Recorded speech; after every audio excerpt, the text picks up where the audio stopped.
I carabinieri del nucleo investigativo di Vicenza hanno arrestato a Dolo un uomo ritenuto componente del gruppo di banditi che la sera del 3 febbraio scorso partecipò all'assalto della gioielleria di Roberto Zancan a Ponte di Nanto. L'arrestato si chiama Oriano Derlesi ed ha 51 anni.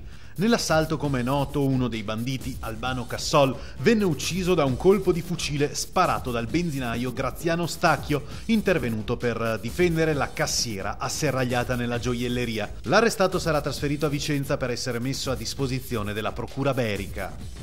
È stato ritrovato qualche minuto dopo le 11 di sera sotto un salto di roccia di una decina di metri da dove era caduto, coperto di escoriazioni e botte, ma fortunatamente senza aver riportato alcun trauma.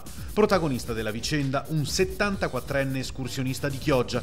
Doveva raggiungere Baita da Re Copada, ma i familiari non l'hanno più visto. È stato ritrovato solo grazie al fiuto degli uomini del soccorso che hanno percorso un pezzo di montagna non segnato dai sentieri. Incidente stradale all'alba di venerdì. Un furgone con cassone aperto che stava percorrendo la strada provinciale tra San Michele al Tagliamento e Bibione ha perso improvvisamente il controllo, andando a schiantarsi contro il guardrail e finendo completamente distrutto.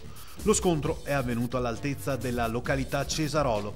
I soccorsi sono intervenuti verso le 5 di mattina. Sul posto un'ambulanza del 118, una camionetta dei vigili del fuoco e più tardi un mezzo del soccorso stradale per la rimozione del rottame.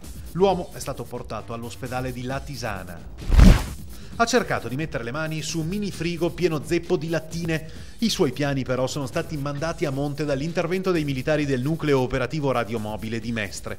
Autore del furto è un cittadino marocchino di 29 anni che giovedì in tarda serata si è introdotto all'interno di una discoteca in zona Petrolchimico a Marghera. Non ha fatto i conti con l'allarme.